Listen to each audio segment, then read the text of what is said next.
So guys, today we will start mass transfer, and in mass transfer we will start the topic of distillation.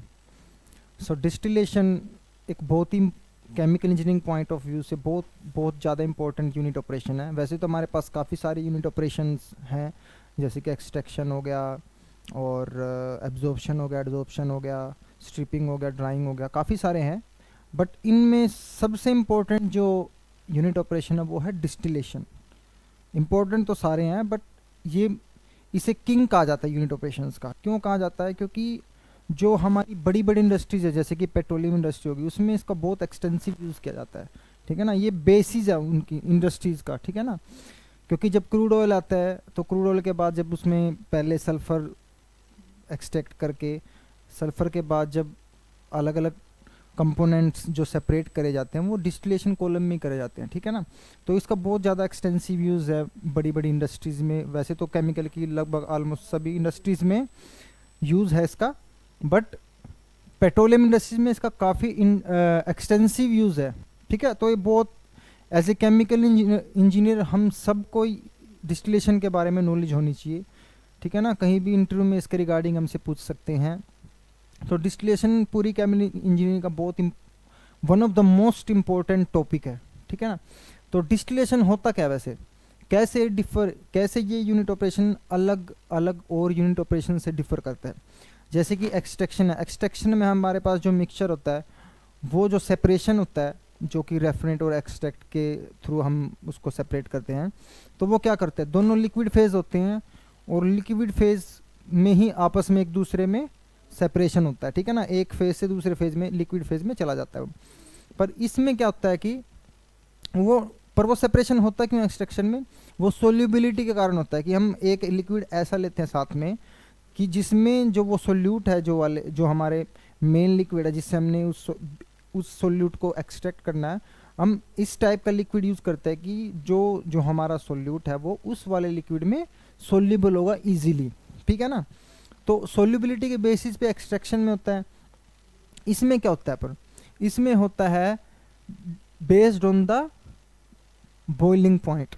ठीक है ना, या हम कह सकते हैं कि रिलेटिव वोलेटिलिटी। तो रिलेटिव वोलेटिलिटी या बॉइलिंग पॉइंट के बेसिस के डिफरेंस पे, तो जैसे फॉर एग्जांपल अगर हमारे पास इथेनॉल वाटर सिस्टम है, ठीक है ना, इथेनॉल एंड वाटर सिस्टम। अब वाटर का अगर मैं 1 एटमॉस्फेरिक प्रेशर ले रहा हूँ बेसिस, ठीक है, तो 80 डिग्री सेल्सियस होता है इसका बॉइलिंग पॉइंट, इसको होता है 100 डिग्री सेल्सियस बॉइलिंग पॉइंट। ठीक है, तो अगर मैं इनके मिक्सचर को सेपरेट करना चाहता हूँ तो मैं इसको डिस्टिलेशन से कर सकता हूँ। क्यों? क्योंकि ये दोनों का जो टेम्परेचर है वो डिफरेंट है। तो ये अलग टेम्परेचर पे बॉईल हो रहा है, ये अलग टेम्परेचर पे। तो due to the difference in the boiling point of the two components और मोर कंपोनेंट्स, डिपेंड करता है कि कितने कंपोनेंट्स हम ले रहे हैं। जनरली इंडस्ट्रीज में क्या होता है कि बहुत क्रूड ऑयल के अंदर बहुत सारे कंपोनेंट्स होते हैं। ठीक है ना, पर हम for the sake of simplicity हमारी कैलकुलेशंस में जो हम पढ़ते हैं, जैसे कि गेट के एग्ज़ाम में हमारे आएंगे, तो हम 2 कंपोनेंट्स को ही कंसीडर करते हैं न्यूमेरिकल्स के लिए, या हम जो आगे पढ़ेंगे वो भी हम 2 कंपोनेंट्स का बेसिस मान के ही आगे फर्दर सोल्व करते हैं, क्योंकि वो ईजी हो जाता है। बट रियलिटी में ऐसा नहीं होता। ठीक है ना, बहुत सारे कंपोनेंट होते हैं, कई सारे कंपोनेंट होते हैं और उनको सेपरेट करना होता है। ठीक है ना, तो सिंप्लिसिटी के लिए हम लेते हैं कि हमारे पास 2 ही कंपोनेंट है, एक हाईली वोलेटाइल, एक लेस वोलेटाइल।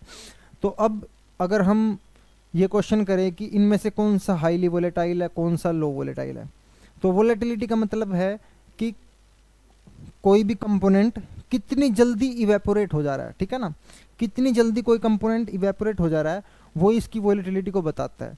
तो अगर वो जल्दी इवेपोरेट हो जा रहा है, कम टेम्परेचर पे ही इवेपोरेट हो जा रहा है, तो वो हाईली वोलेटाइल है as compare to the other component which evaporate on higher temperature. ठीक है ना, तो अगर आप इस बेसिस पे देखें तो इस बेसिस पे हमें पता लग रहा है कि ये इथेनॉल जो है वो ज़्यादा वोलेटाइल है when compared with water, because it can boil at 80 degree Celsius when water can boil at 100 degree Celsius. पर हमारा बेसिस क्या है?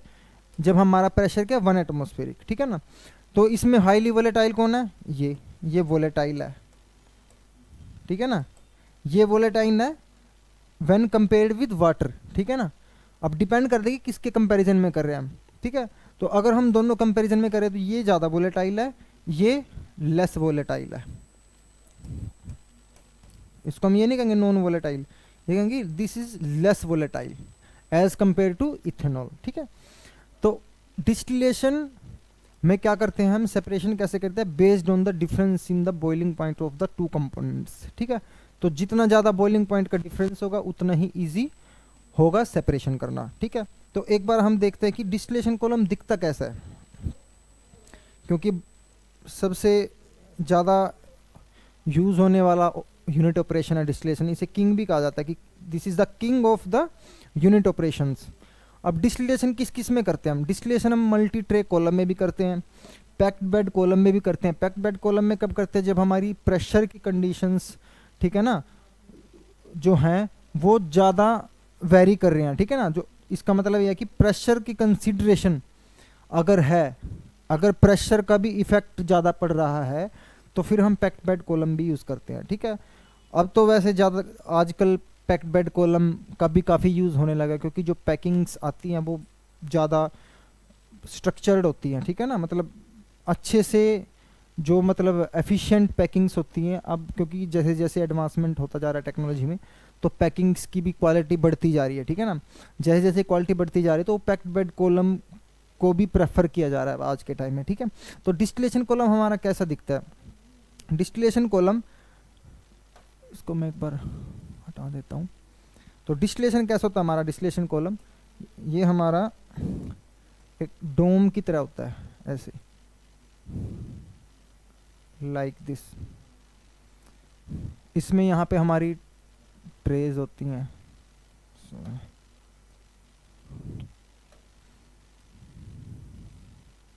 ये हमारी ट्रेज होगी यहाँ पे।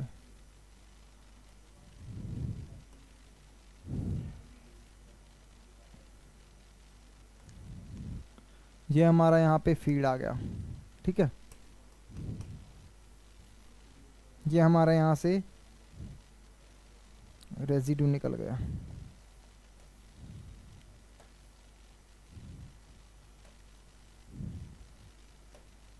इसको हम बोल देते हैं रेजिड्यू, ठीक है। और ऊपर से हमारा क्या निकलता है, वोलेटाइल कंपोनेंट, जो क्योंकि हाईली वोलेटाइल कंपोनेंट क्या होगा, जल्दी इजीली इवेपोरेट होगा, और इजीली इवेपोरेट हो जाएगा तो क्या होगा, वो वेपर बन के इजीली ऊपर से हम उसको कंडेंस करके यूज़ कर सकते हैं, ठीक है। अच्छा, डिस्टिलेशन में क्या होता है कि हम सेपरेशन करते हैं, तो क्या इसका मतलब ये है कि जो ऊपर का कंपोनेंट है वो हाईली डिजायर्ड है, ऐसा तो नहीं है, ठीक है ना।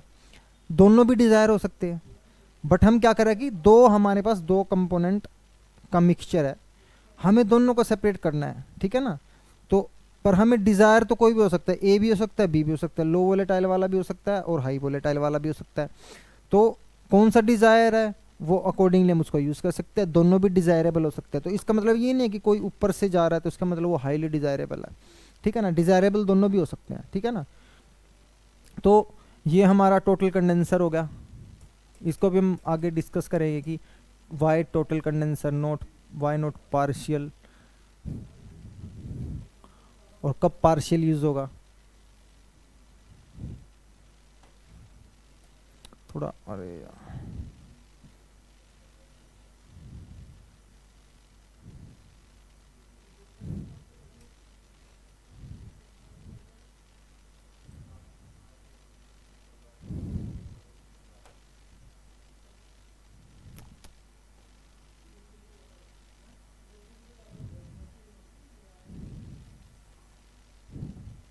ये होगा हमारे पास डिस्टिलेशन कॉलम। यहाँ से हम जो निकालेंगे वो है डिस्टिलेट।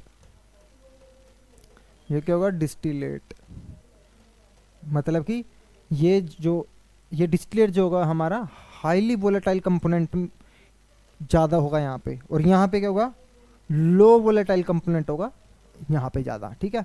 कुछ ट्रेस क्वांटिटीज़ में होगा ऑब्वियसली है कि कुछ क्वांटिटी में तो हमारा लो वोलेटाइल कंपोनेंट भी होगा यहाँ पे, ऐसे ही लो हाई वोलेटाइल कंपोनेंट कुछ ट्रेस क्वांटिटीज़ में इसमें भी होगा, ठीक है। तो और यहाँ से क्या हमारा रिफ्लक्स, ये रिफ्लक्स यूज़ करते हैं हम ताकि डिस्टिलेशन कॉलम हमारा एक कंटिन्यूस कॉलम बना रहे, ठीक है।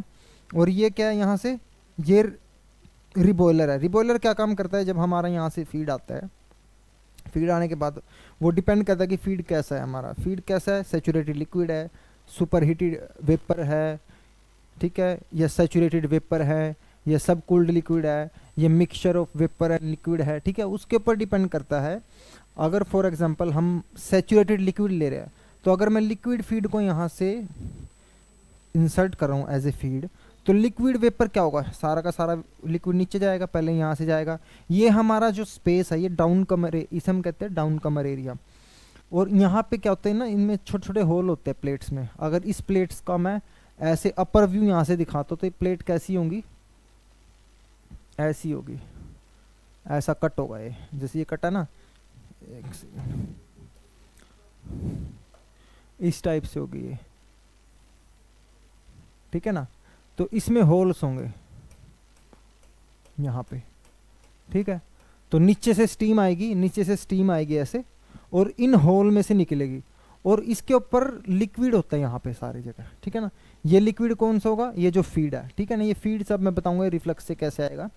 तो जब यहाँ से फीड इसके ऊपर गिरेगा यहाँ पे, तो ये लिक्विड होगा, लिक्विड के से ही बबलिंग करता हुआ जो वेपर हमारा जाएगा, और वो अपने साथ क्या होगा, हाईली वोलेटाइल कंपोनेंट को भी अपने साथ एब्जॉर्ब कर लेगा, ठीक है। तो लेस वोलेटाइल नीचे चला जाता जाएगा, और हाईली वोलेटाइल कंपोनेंट विद जो वेपर्स होंगे हमारे जो जनरेट हो रहे हैं उसके साथ वो ऊपर जाता जाएगा, ठीक है। तो अब अगर मेरे पास सैचुरेटेड लिक्विड फीड है, ठीक है, तो क्या होगा, लिक्विड नीचे जाता जाएगा। और अगर मेरे पास रिबॉयलर ना हो तो सारा लिक्विड जाके नीचे सेटल हो जाएगा, तो फिर तो कुछ प्रोसेस होगा ही नहीं। तो हमें कहीं ना कहीं से तो वेपर प्रोवाइड करने पड़ेंगे ना। तो उस वेपर को प्रोवाइड करने के लिए हम क्या करते हैं कि यहाँ से लिक्विड को ये रिबॉयलर क्या करता है, हीट करता है, और हीट करके उसके वेपर जनरेट करके यहाँ से पास करता है। तो ये वेपर यहाँ से ऐसे ऊपर की तरफ जाते हैं, ऊपर की तरफ जाते हुए इन होल से पास हो सकते हैं सिर्फ। तो जब ये इन होल से पास होंगे तो लिक्विड से बबलिंग करते हुए निकलेंगे, जो प्लेट के ऊपर लिक्विड है, ठीक है, उससे बबलिंग करते हुए जब ये आपस में मास ट्रांसफर होगा, उस मास ट्रांसफर के थ्रू हाईली वोलेटाइल कंपोनेंट उन वेपर्स के साथ मिक्स हो जाएगा, ठीक है ना, फ्रॉम लिक्विड। तो ऐसे ये ट्रांसफर होगा हमारा। तो इसलिए हमें यहाँ पे रिबॉयलर की जरूरत है, क्यों, ताकि यहाँ से वेपर जनरेट हो सके। अगर ये रिबॉयलर नहीं होगा तो अगर फॉर एग्जांपल सैचुरेटेड लिक्विड होगा तो लिक्विड आगे सेटल कर देगा, तो कुछ प्रोसेस ही नहीं होगा, कोई सेपरेशन ही नहीं होगा। सिमिलरली अगर हमारे पास फॉर एग्जांपल ये रिफ्लक्स नहीं है, हम यहाँ से हटा देते हैं इसको, ठीक है। अगर मैं इस रिफ्लक्स को हटा दे रहा हूँ, तो अगर मेरे पास सैचुरेटेड लिक्विड नहीं है, फॉर एग्जांपल सैचुरेटेड लिक्विड नहीं है, सुपर सैचुरेटेड वेपर है, क्या है, सैचुरेटेड वेपर है। अगर मैं सैचुरेटेड वेपर ले रहा हूँ, तो वेपर अगर मैं यहाँ से फीड दे रहा हूँ सैचुरेटेड वेपर का, तो वेपर तो ऊपर चले जाएंगे, नीचे खाली, ठीक है ना। तो वो तो मिक्सचर था, सैचुरेटेड वेपर में तो दोनों है, ठीक है ना, हाईली वोलेटाइल भी है और लेस वोलेटाइल भी होगा कंपोनेंट, तो सारे के सारे ऊपर चले जाएंगे, ठीक है ना, और डिस्टिलेट में आ जाएंगे। तो फिर तो प्रोसेस ही नहीं होगा, हमारा सेपरेशन तो हुआ नहीं। तो उसके लिए फिर हमें क्या चाहिए कि यहाँ से कंटिन्यूसली हम एक लिक्विड प्रोवाइड करते हैं। वो लिक्विड क्या होता है कि वो लिक्विड होता है वो यहाँ से जो हाईली वोलेटाइल कंपोनेंट है, उस लिक्विड में जो ट्रेस क्वांटिटीज भी होती हैं जो नॉन लेस वोलेटाइल की, उस कंपोनेंट के साथ हम दोनों का मिक्सचर ही होता है एक किस्म से। और ये रिफ्लक्स की वैल्यू क्या होती है, L/D, ठीक है ना। L क्या होता है, ये L यहाँ से हम निकाल लिया, और L डिवाइडेड बाई इसको रिफ्लक्स रेशो कह देते हैं हम, ठीक है ना। तो इस रिफ्लक्स ये यहाँ से जब हम डालते हैं, तो इस रिफ्लक्स से क्या होता है कि ये लिक्विड यहाँ से आएगा, तो पूरे कॉलम में लिक्विड रहता है हमारे पास, ठीक है ना। तो अब यहाँ से आप किसी भी टाइप का फीड डाल दो, चाहे सैचुरेटेड पेपर डालो, चाहे सैचुरेटेड लिक्विड डालो, किसी भी टाइप का फीड डाल सकते हो। हमारा जो डिस्टिलेशन कॉलम है वो कंटिन्यूसली चलता रहेगा, ठीक है ना, क्योंकि ऊपर से लिक्विड आ रहा है, और ये लिक्विड कुछ ऊपर इवेपोरेट हो जाएगा, कुछ नीचे आ जाएगा, फिर नीचे से ये रिबॉयलर इसको फिर दोबारा से वेपोराइज करेगा, फिर वो सेम प्रोसेस चलता रहेगा, और ऊपर से लिक्विड कंटिन्यूसली आता रहेगा। तो ऐसे हमारा प्रोसेस चलता रहेगा, तो ये कंटिन्यूस कॉलम हो जाएगा, ठीक है। अदरवाइज अगर हम इनमें से कोई भी एक चीज़ हटा देते हैं और हमारा फीड में कुछ चेंज आता है, तो फिर ये कंटिन्यूस कॉलम नहीं रहेगा, ठीक है। तो इसलिए हम रिफ्लक्स और रिबॉयलर की हमें नीड पड़ती है, प्लस इसलिए भी पड़ती है रिफ्लक्स को कि अगर हमें हाई प्योरिटी चाहिए, ठीक है ना। अगर हमें फॉर एग्जांपल डिस्टिलेट की बहुत ज़्यादा ज़रूरत है, ठीक है ना, हमारा ये इम्पोर्टेंट प्रोडक्ट है फॉर एग्जांपल, तो अगर हम इसको, ये ज़्यादा इंपॉर्टेंट प्रोडक्ट है तो हम इसकी हाई प्योरिटी के लिए हम रिफ्लक्स रेशियो को बढ़ा देंगे ताकि ज़्यादा से ज़्यादा हाईली वोलेटाइल कंपोनेंट रहे इसमें, और बहुत ही कम क्वांटिटीज़ में क्या है, लेस वोलेटाइल कंपोनेंट जो अनडिज़ायर्ड, अगर उस केस में अनडिज़ायर्ड है तो वो अनडिज़ायर्ड प्रोडक्ट जो है हमारे नीचे चला जाए। ठीक है, तो ये डिस्टिलेशन कॉलम का डायग्राम है। और नंबरिंग कहाँ से होती है, नंबरिंग इसमें यहाँ से स्टार्ट होती है, 1 2 3 4 5 6 ऐसे, टॉप टू बॉटम। तो numbering starts in the distillation column from top to bottom. ठीक है, तो 1 2 3, और दिस सेक्शन जो फीड से ऊपर का सेक्शन है, ये वाला section, this section is called enriching section. Enriching section क्यों कहते हैं इसे हम, एनरिचिंग सेक्शन इसे हम इसलिए कहते हैं क्योंकि इस एरिया में, इस स्पेस में हमारा जो हाईली वोलेटाइल कंपोनेंट है उसकी कंसंट्रेशन ज़्यादा होती है as compare to less volatile component. Similarly इस फीड के जो नीचे का स्पेस है इस डिस्टिलेशन कॉलम में, इसको हम कहते हैं स्ट्रिपिंग सेक्शन। स्ट्रिपिंग सेक्शन, ठीक है, इसे स्ट्रिपिंग सेक्शन क्यों कहते हैं, क्योंकि यहाँ से हमारा जो हाईली वोलेटाइल कंपोनेंट है वो बहुत कम हो जाता है, हमने उसको स्ट्रिप कर लिया। ठीक है ना, तो स्ट्रिप्ड लिक्विड रह गया हमारे पास। स्ट्रिप्ड किससे कर लिया हमने उस लिक्विड को, हाईली वोलेटाइल से हमने उसको स्ट्रिप्ड कर लिया, मतलब उसमें से हमने हाईली वोलेटाइल कंपोनेंट को निकाल लिया। तो अब जो बचा है वो कौन सा बचा है, सिर्फ लेस वोलेटाइल कंपोनेंट यहाँ पे ज़्यादा कंसंट्रेशन में अवेलेबल होगा। ठीक है, तो इस एरिया में लेस वोलेटाइल कंपोनेंट होगा, तो इसलिए हम स्ट्रिपिंग सेक्शन बोलते हैं इसे। और इस लोकेशन पे क्या होगा, एनरिचिंग सेक्शन इसलिए बोलता है क्योंकि यहाँ हाईली वोलेटाइल कंपोनेंट की कंसंट्रेशन ज़्यादा होती है। ठीक है, और इसमें आई थिंक ये हमारा बिल्कुल बेसिक हो गया। ठीक है ना, ये टोटल कंडेंसर क्या करता है, टोटल कंडेंसर क्या करता है, जब हमारे पास वेपर्स आते हैं तो उन वेपर्स को कंडेंस करता है, उनको लिक्विड की फॉर्म में कन्वर्ट करता है ताकि हम यहाँ से डिस्टिलेट को निकाल सकते हैं और रिफ्लक्स को भी एज ए लिक्विड हम इसको ऊपर से दोबारा से इंसर्ट कर सके। ठीक है, तो ये तो हमारा बेसिक डायग्राम है डिस्टिलेशन का कि कैसे डिस्टिलेशन कॉलम दिखता है, और बेसिक सी वर्किंग हमने बता दी कि भी कैसे एक कंपोनेंट आएगा और फिर यहाँ लेस वोलेटाइल कंपोनेंट नीचे जाता चला जाएगा और हाई वोलेटाइल कंपोनेंट हम यहाँ से निकाल सकते हैं। तो ये तो होगा हमारा कि डिस्टिलेशन का ये बेसिक डायग्राम।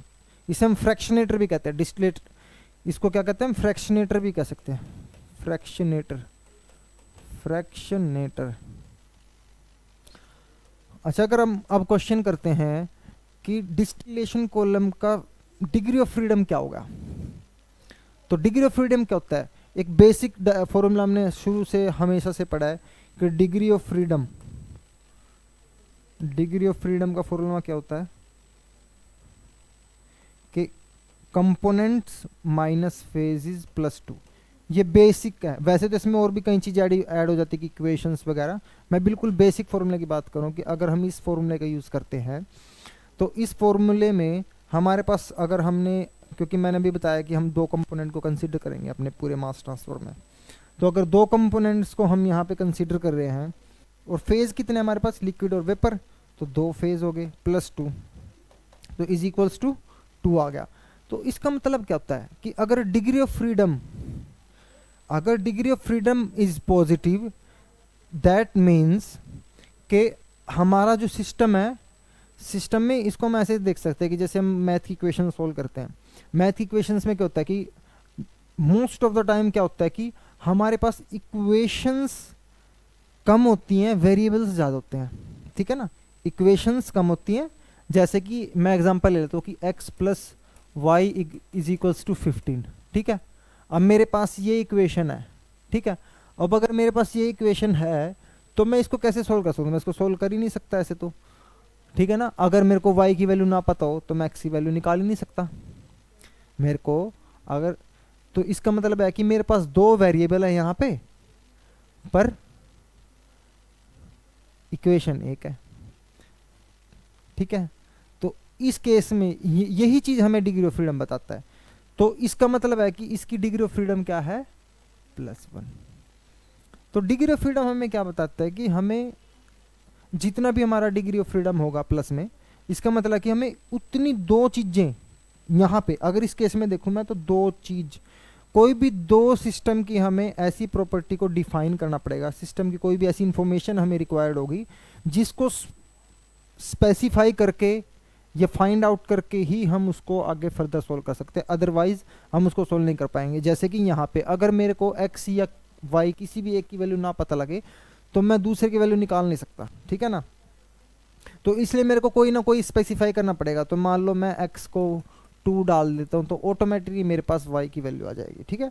तो ऐसे ही अगर हमारे पास डिस्टिलेशन का डिग्री ऑफ फ्रीडम 2 है तो इसका मतलब है कि हमें कोई भी दो ऐसी टर्म्स को स्पेसिफाई करना पड़ेगा जिससे कि हम इजीली डिस्टिलेशन की प्रॉब्लम्स को सोल्व कर सके। तो अब क्या स्पेसिफाई कर सकते हैं हम? अब स्पेसिफाई तो हम मोल फ्रैक्शन या और भी बहुत सारी चीज़ें हैं, ठीक है, मास, फ्लो रेट, बहुत सारी चीज़ें कुछ भी स्पेसिफाई कर सकते हैं। पर जो सबसे इजी हमारे लिए रहता है वो रहता है टेम्परेचर एंड प्रेशर।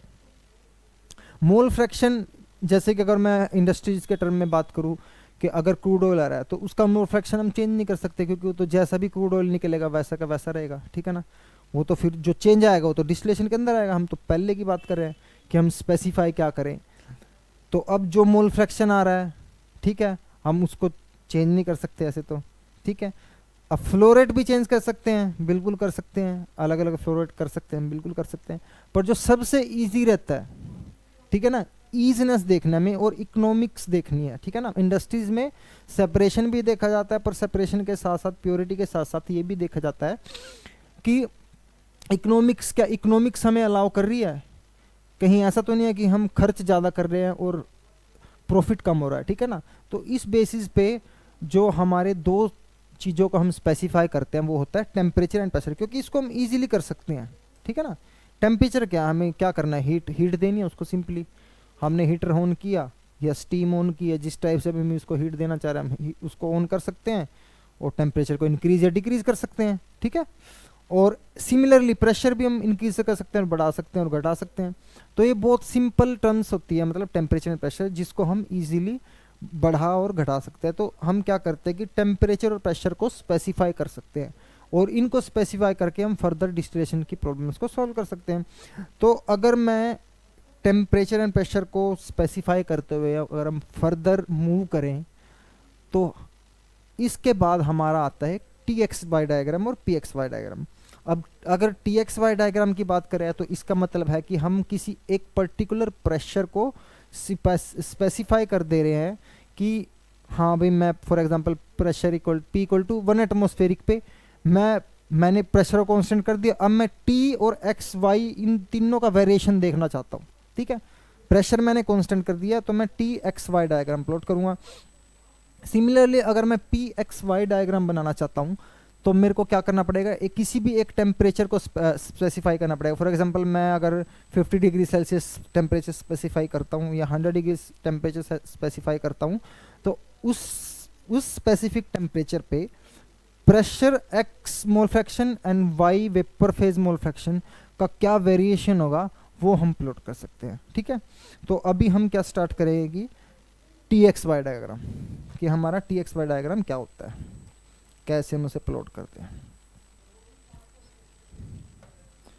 तो टी एक्स वाई डायग्राम,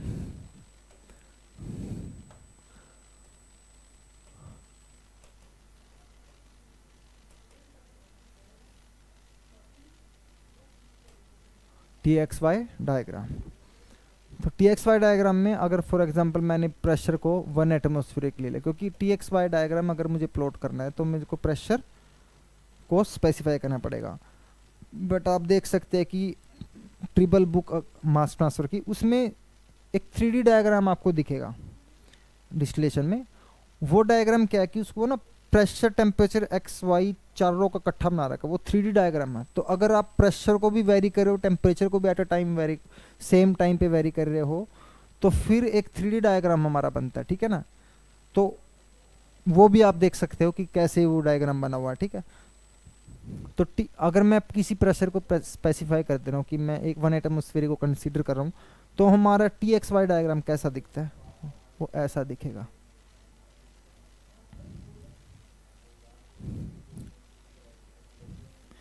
और हम जब भी पूरे डिस्टिलेशन चैप्टर में हम जब भी किसी कंपोनेंट की बात करें मोल फ्रैक्शन की, तो हम हमेशा बात करेंगे हाईली वोलेटाइल कंपोनेंट के बारे में, ठीक है। तो हम अगर ए और बी ले रहे हैं तो हम ये कंसीडर करेंगे कि A is our more volatile component and B is our less volatile component, B is less volatile component, less volatile, ठीक है। तो अब ये चीज देखिए आप कि अगर मैंने भी पहले बताया था कि अगर मोर वोलेटाइल कंपोनेंट तो उसका टेम्परेचर क्या होगा, कम, बॉइलिंग टेम्परेचर, उसका बॉइलिंग टेम्परेचर कम होगा। और अगर लेस वोलेटाइल कंपोनेंट है तो उसका बॉइलिंग टेम्परेचर क्या होगा, ज़्यादा होगा। तो अगर ये टेम्परेचर की वाई एक्सिस, यहाँ पे टेम्परेचर है मेरा, तो हाई पे कौन सा होगा, लेस वोलेटाइल होगा, क्योंकि लेस वोलेटाइल कंपोनेंट को ज़्यादा टेम्परेचर चाहिए, ठीक है ना, इवेपोरेट होने के लिए ज़्यादा टेम्परेचर चाहिए। तो उसका टेम्परेचर अगर मैं मानता हूँ कि कोई भी एक सैचुरेटेड टेम्परेचर है TB0, और हाईली वोलेटाइल कंपोनेंट का क्या होगा, कम टेम्परेचर, उसका बॉइलिंग पॉइंट क्या होगा, कम होगा, तो वो कम टेम्परेचर पे ही बॉइल हो जाएगा। तो ये होगा मेरा हाईली वोलेटाइल कंपोनेंट का TA0, ठीक है। तो ये होगा मेरे दो टेम्परेचर, ये लेस वोलेटाइल, ये हाईली वोलेटाइल। अब क्या होगा, ये हमारा x और y यहाँ पे वेरी करेंगे, ठीक है। तो अब क्या होगा, यहाँ पे इस पॉइंट का मतलब है कि यहाँ पे जो B है वो as a pure component available है इस पॉइंट पे, ठीक है ना, यहाँ पे। तो अगर B यहाँ पे प्योर है तो B का मोल फ्रैक्शन क्या होगा, यहाँ पे XB विल बी क्या होगा, 1। यहाँ इस पॉइंट का मतलब है कि A is a present here as a pure component, और अगर A is present here as a pure component, then that means the mole fraction of A here is XA is equals to 1। तो अगर XB यहाँ पे 1 है और XA यहाँ पे 1 है, अगर XA यहाँ पे 1 है तो XA यहाँ पे क्या होगा, 0, क्योंकि 0 से 1 ही तो वेरी होगा, ठीक है। और अगर XB यहाँ पे 1 है तो XB यहाँ पे क्या होगा, क्योंकि A ही है यहाँ पे तो प्योर कंपोनेंट, तो XB क्या होगा, 0। तो इसका मतलब है इन बिटवीन दोनों वेरी कर रहे होंगे, ठीक है। यहाँ पे कुछ XB की वैल्यू होगी और XA की वैल्यू कुछ होगी, ठीक है। तो अगर मैं इधर जा रहा हूँ तो XB क्या हो रहा है, डिक्रीज हो रहा है, mole fraction of XB is decreasing, ठीक है। और अगर मैं इधर जा रहा हूँ तो XA इज इंक्रीजिंग, ठीक है। अच्छा, एक चीज़ मैं अभी बताना भूल गया पीछे, कि जो हमारा डिस्टिलेशन कॉलम होता है इसमें हमारा लिक्विड और वेपर जब आपस में इंटरेक्ट करते हैं तो वो जो मास ट्रांसफ़र होता है, ठीक है, वहाँ से जैसे सेपरेशन हो रहा है based on the volatility. But अगर मैं क्वेश्चन पूछूं आपसे कि क्या मैं उसे गैस कह सकता हूँ, अगर फॉर एग्जांपल आपसे कोई इंटरव्यू में क्वेश्चन पूछे कि डिस्टिलेशन कॉलम में गैस लिक्विड के बीच में होता है इंटरेक्शन या वेपर लिक्विड के बीच में या बोथ और बोथ, तो हम किसे कहेंगे, किसे हम मानेंगे कि क्या दोनों ही चीजें होती हैं या कोई एक होती है। अब इस चीज में हमें समझना बहुत इंपॉर्टेंट ये है कि गैस क्या होती है। गैस जो सबसे बेसिक एग्जांपल क्या हो सकता है, हमारे घर में, हम सबके घर में क्या होता है, एलपीजी सिलेंडर होता है, उसमें क्या होती है, कंप्रेस्ड नेचुरल गैस। तो गैस को कंप्रेस करके रखा जाता है, पर जैसे ही वो बाहर निकलते हो गैस बन जाती है, ठीक है। और वेपर, डिस्टिलेशन में हम वेपर क्या कर रहे हैं, जनरेट कर रहे हैं, ठीक है ना, पर गैस तो होती ही वेपर है। और अगर गैस वेपर ही है तो उसे सेपरेट ही क्या करना, ठीक है ना, क्योंकि डिस्टिलेशन हम किस चीज का कर रहे हैं, डिस्टिलेशन कर रहे हैं हम एक लिक्विड मिक्सचर है जिसमें दो कंपोनेंट है, ठीक है ना। For example A component B component दोनों को हमने गलती से फॉर एग्जांपल मिक्स कर दिया, तो दोनों लिक्विड है ना, गैस तो कोई नहीं है। अब उस लिक्विड से ही हम वेपर जनरेट करेंगे, ठीक है ना। तो ये वो वेपर है, पर गैस तो ऑलरेडी ही गैस फॉर्म में होगी, ठीक है ना, तो ऑलरेडी सेपरेटेड है लिक्विड से, तो उसको तो सेपरेट करने की जरूरत ही नहीं, ठीक है ना। तो उसको तो हम लिक्विफाई कर सकते हैं, पर उसको वे, ठीक है ना।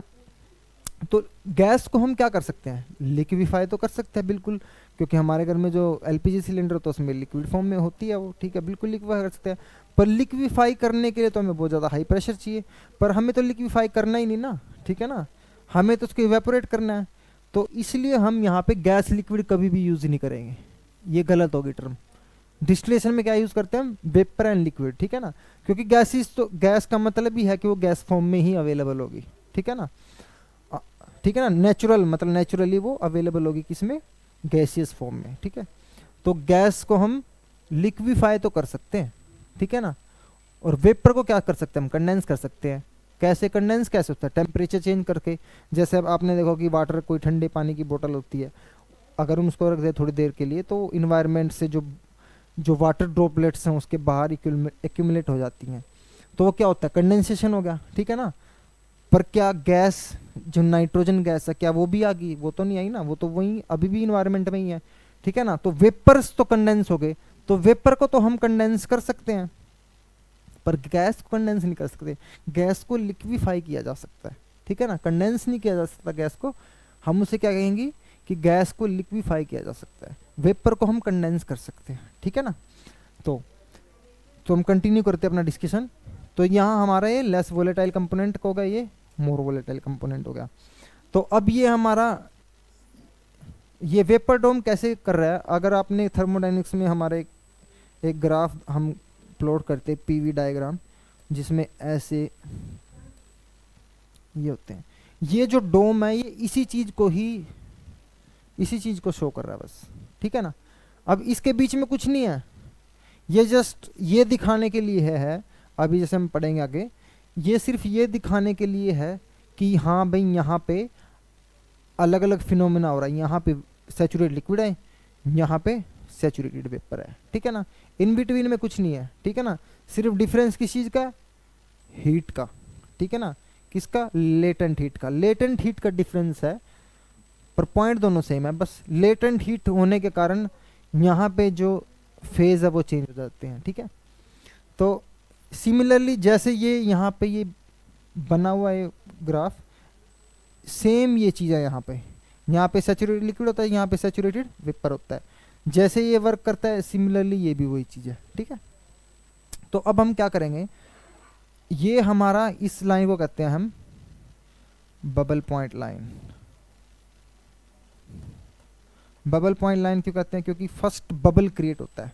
अगर मैं यहाँ से इसको हीट कर रहा हूँ तो यहाँ पे जैसे ही आएगा, फॉर एग्जांपल मेरे यहाँ से लिया मैंने, ठीक है ना, यहाँ से हीट करता करता, क्योंकि टेम्परेचर की है डायरेक्शन, हीट करते करते करते मैं जैसे इस पॉइंट पे आया तो फर्स्ट बबल क्रिएट हुआ, ठीक है ना।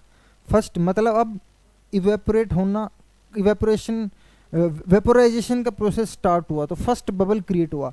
तो यहाँ पे इस लाइन को इसलिए कहते हैं बबल पॉइंट, और इसे क्या कहते हैं, due point, due point curve, DEW, ठीक है ना, ड्यू पॉइंट कर्व।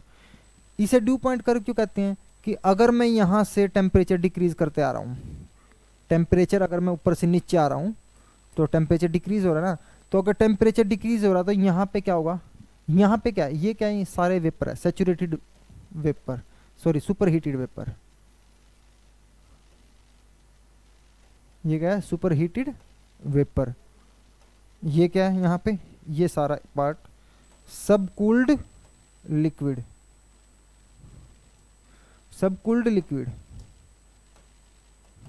ठीक है।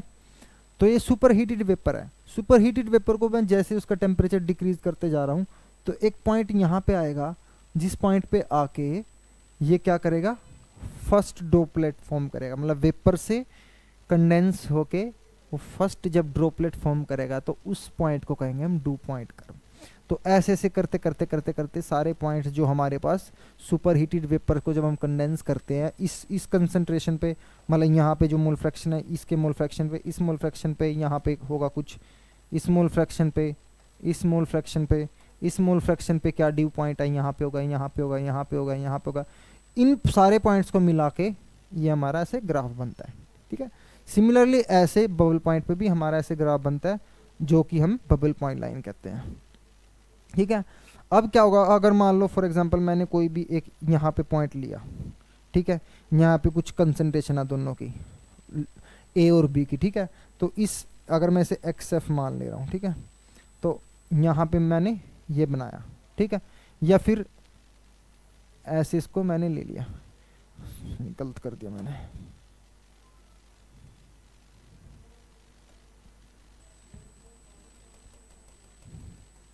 अब एक चीज़ यहाँ पे बहुत इंपॉर्टेंट है नोटिस करने की, कि हम यहाँ पे इस डोम के बीच में ना कभी भी सॉलिड लाइन नहीं ड्रॉ करते, ठीक है ना, क्या करते हैं, डॉटेड लाइन। डॉटेड लाइन ये शो करता है आपको कहीं भी, अगर थर्मोडायनेमिक्स में भी हमें मिलती है क्वासाई इक्विलिब्रियम स्टेट का जब हम ग्राफ शो करते हैं, ठीक है, या थ्रोटलिंग प्रोसेस में भी आप देखेंगे कि डॉटेड लाइंस होती हैं। तो वो क्यों होती है, वो इसीलिए होती हैं, वो ये शो करती है कि जैसे क्वासाई इक्विलिब्रियम स्टेट में होता है, क्वासाई इक्विलिब्रियम स्टेट में क्या होता है कि हम इनफाइनाइटली स्मॉल वेट को धीरे धीरे उठाते जाते हैं, जिससे कि वो बहुत इनफाइनाइटली स्मॉल मूव करता है, ठीक है। तो इसलिए उस स्टेट को हम डिफाइन नहीं कर सकते, क्योंकि इन बिटवीन कुछ होता ही नहीं, ठीक है ना। तो इसलिए हम, क्योंकि इसके बीच में कुछ नहीं है, बस हम रेफरेंस के लिए, समझाने के लिए कि भी हाँ यहाँ इसमें डिफरेंस है, इस डिफरेंस को दिखाने के लिए हम इसको, ये डोम हमारा ऐसा बनता है, और इसको दिखाने